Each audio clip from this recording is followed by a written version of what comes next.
North Mara Field. Pamoja na Mungu tunashinda. Mbele yenu tunaenda kuwaletea historia ya kazi North Mara Field. Karibuni. Historia ya kazi katika ngazi ya Northern Mara Field. Utsimbaru Station ambayo inajulikana pia kwa Lake Field. Makao yake makuu yalikuwa ni Kibumai. Ilifunguliwa mwaka 1912 na V.E. Topbridge, akafuatiwa na Erastus Raisera, kisha J. Parson pamoja na F. Bonath. Vita vya kwanza vya dunia iliathiri maendeleo ya kituo hiki na kuifanya isikue kwa kasi kama ilivyokusudia. Katika eneo hili, baada ya vita ya kwanza alikuja F.H. Kisha mnamo mwaka 1925, Mdespatch na mke wake waliamua kwenda sehemu zingine za Afrika.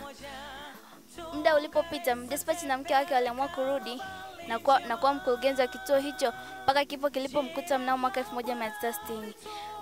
Mnamo mwaka huo huo, missionary Arthur L.D. Davey aliamua kuja na kuwa mkurugenzi wa kituo hicho kilichokuwa kinaitwa Central Nyanza Field. Wamishonari mbalimbali walikuwa wakija na kuondoka. Missionary kama mchungaji Simeon Ateno, mchungaji Bina na mchungaji M. Rutorio, ambaye alikuwa kiongozi hadi ilipoitwa Mara Field. Mwaka 1941, Mdespatch na mke wake walirudi Kibumai kwa ajili ya kuongoza misheni kubwa kwa mara ya pili. Tofauti na wazungu wengine, Mdespatch alikuwa akiwapakia Afrika katika gari lake. Alikuwa ni mtu wa imani kubwa. Hata walimu wa Kiswahili walipoomba kuongeza mishahara, alifanya kwa haraka sana. Hata alipokufa katika gari lake, alikufa pamoja na Mwafrika, yani Pastor Mission Manjari. Hivyo basi, ilipotimia mwaka 1990, ibadilishwa na kuwa Mara Conference hiyo kwa na washiriki 32,527 pamoja na makanisa 330. Hadi kufika mwaka 2025, ikiwa na idadi ya washiriki 229,114 pamoja na makanisa 643.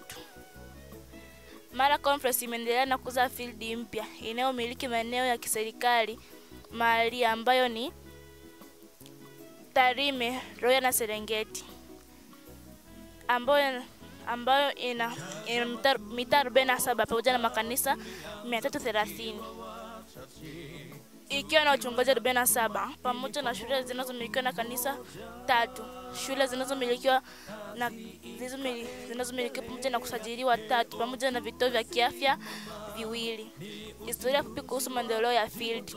Utume ulianza mwaka 1912 kupitia missionary J. Parson, Toppenberg pamoja na NSP.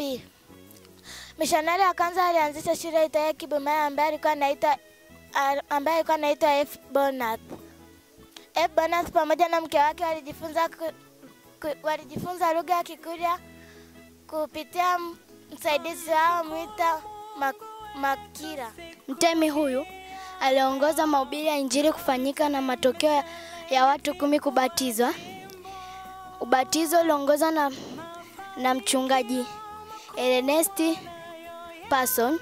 Hata hivyo, watu wengine 2 waliongezeka waliobatizwa: Yohana Gati, Daudi Chacha, Pomwita Magwi, Andrea Guragura, Isaka Ngomashi, Petro Tisoro, Nyamugire. Mdespatch alifariki tarehe 8 mwezi wa 1960 akitokea Busega kuzuia kikao cha misheni ya Tanganyika. Siku alikuwa na uchungaji wao kwenye gari lake katika kijiji cha Buganjo. Ndipo maisha ya Mdespatch na mchungaji Manjari kuma kwa ajali. Wachungaji hao walizika Kibumai. Mchungaji Petro Maroge sasa aliendesha mazishi hayo. Watu wa imani mbalimbali walihudhuria mazishi hayo.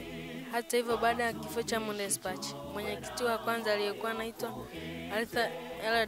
Davey, aliyekuwa mwenyekiti wa East Nyanza Field.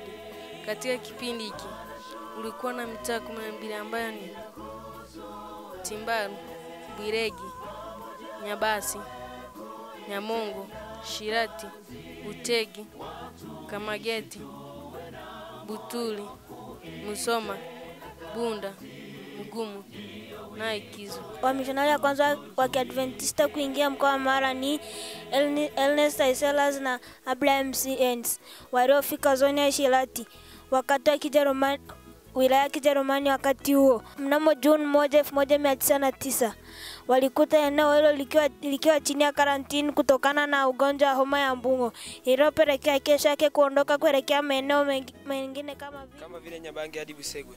Mnamo mwaka 1912 misheni ya Sota Shirati ilianzishwa chini ya mchungaji Hugo Blam. Baada ya muda mfupi alihamia kuelekea sehemu iliyoitwa Michere. Baada ya kujenga makazi yake, alianza kutangaza Injili katika vijiji vya Shirati ambavyo ni Michere na Minigo. Aidha alijifunza lugha ya Kiluo ambayo huita Kagaya. Huenda Bantu alimwambia waliokuwa wanaishi katika eneo la Kiluo kiutani Wagaya.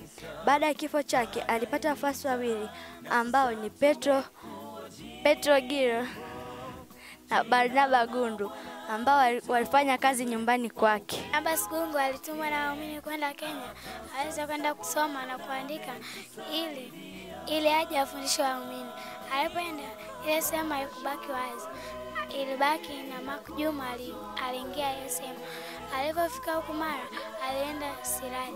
Alipofika Sirari alikaa kwa muda mrefu na akaanzisha shule. Baada ya muda alihama huko kwa sababu kwa mbu waliokuwa wengi. Basi alikuja Utimbaro. Alipofika Utimbaro alianzisha shule hapa Mdespa. Sasa wilaya ya Serengeti kuna makanisa 62, shiriki 21,944, mitaa 8. Hakika Bwana anaongoza kazi yake. Tuna matumaini North Mara Field itaendeleza ukuaji wa Injili kwa kurudi kwa Yesu Kristo mara ya pili. Viongozi wa NMF, Mchungaji Benjamin Bingalama, mwenyekiti wa field, Mchungaji Baraka Binchama, katibu wa field. Mungu azidi kusimamia kazi yake na kuendelea katika hii field mpya North Mara Field. Hiyo ndio historia ya kazi North Mara Field. North Mara Field, pamoja na Mungu tunashinda.